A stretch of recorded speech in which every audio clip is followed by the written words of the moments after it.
In this lesson, we're going to continue balancing the composite for our robot by diving into all the other render elements. Okay, let's go into After Effects here. And between the two classes, I noticed that I was tweaking the diffuse channel when I meant to actually tweak the raw GI. So I took the curves adjustment and pasted it on the raw GI. And it's adding a bit more bluish bounce light to our robot. I also went and tweaked things a little bit in between the lessons, just slight adjustments on the levels and hue and saturations. And if we compare that to the old one, straight from Maya, you're going to see that the difference is very, very noticeable. And even on this image, we're starting to get a really nice balance on the lighting, kind of getting a bluish magenta-ish color, bluish purplish color on the right side of the robot, and a nice kind of warm color from the left. And if we look at it from far away, it's actually matching our background.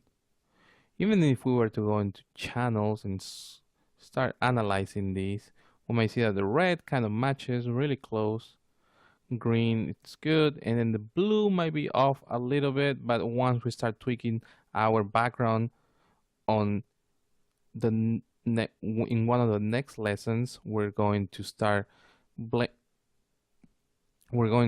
bringing these two values together, closer together.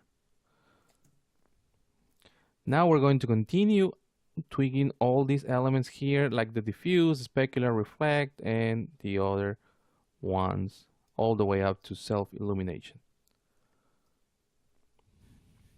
Let's solo the diffuse and let's see what's going on here. I think I want to tweak this pinkish. I want to move it more into this orange, so it's all within kind of these brand colors of this product, which is orange and purple. So let's do that. Let's go into diffuse. Here, let's lock that and make our background black.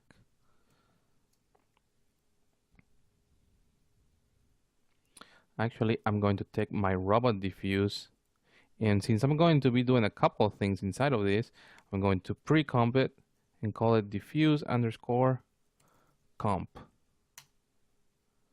And I actually want to take this multiply and put it here. Now we're here, and we're going to take this pink and move it more towards a orange color. So I already made mattes for all these elements. So you can see here, there's a matte for all the black plastic shiny elements here, a matte for the capsule, a matte for the chrome elements, a matte for the refraction visor here, for the subsurface.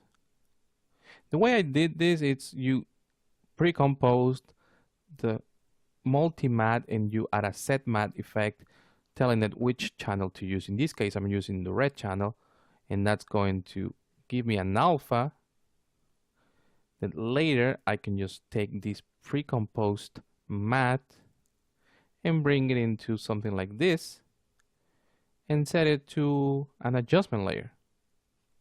And let's add a hue and saturation.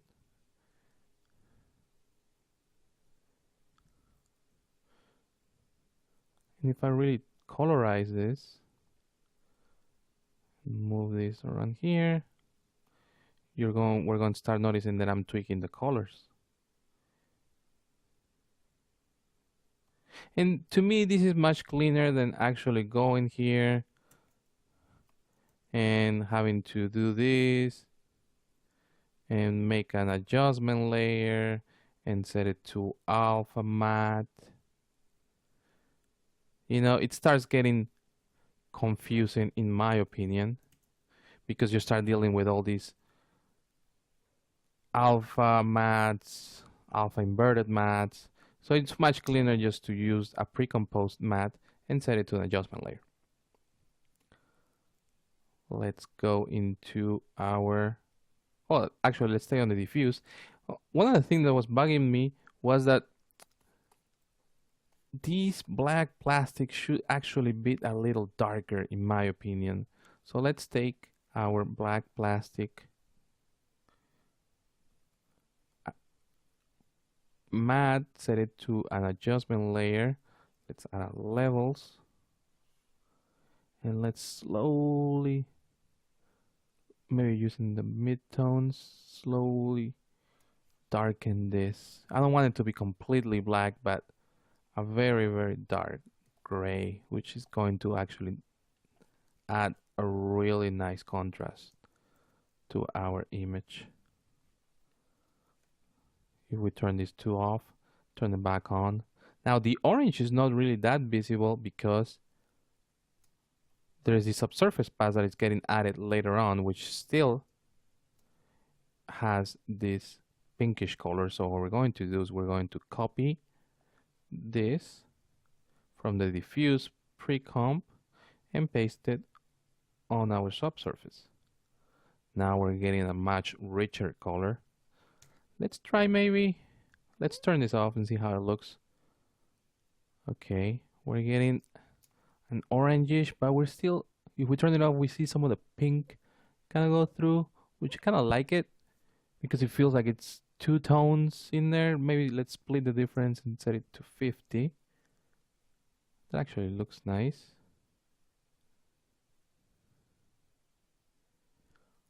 Maybe this should be, this is good. Maybe a little bit stronger. Let's go 99. Let's go here. Maybe let's round it to 5, 99. Okay, I like how rich that color looks. Let's keep going up. Actually, we were in our specular. We were in our diffuse. Now we're moving on to our specular. If we solo it, the specular is very, very subtle. So let's punch that up a little bit. Let's take that and really increase those levels so we start getting a really nice speck over here around the torso. That's nice. And around the gun maybe too. Nice, I like it. Let's keep going. What's next? The reflection. Okay. We want our reflections to be really glossy and pop, and we want them to pop. Right now, I feel like we can probably add a levels adjustment and tweak that up a little bit. Maybe about that much. Nice. We're starting to get a lot more reflections here, which I kind of like.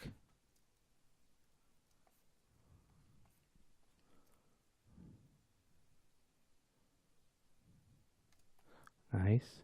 And I want to talk about these little artifacts going on here. These are going to be found on the GI pass. And I think it was because we were using HDRs on some of the lights and some of the values were like really over bright, over 1, and we were getting these really bright values here. If I were to switch to 32 and look at this value, let's look at another frame. Or maybe there are some of these values that are really over bright, like this one. Okay, this is over 1.03. So how do we fix that here in the comp without having to go back to 3D? One of the ways that I found was by using a median effect. If you take a median, add it to the raw GI, maybe before the curves, and set it to 1, is effectively removing those values and kind of blending all those pixels a little bit. And I don't think it's making that big of a difference on our overall comp if we were to turn it on and off. Let's see what happens here now.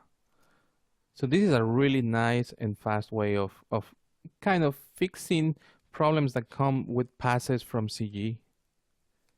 So this was a look at how to continue improving on our robot render and our composite. In the next lesson, we're going to add the last finishing touches and then move on to our background comp.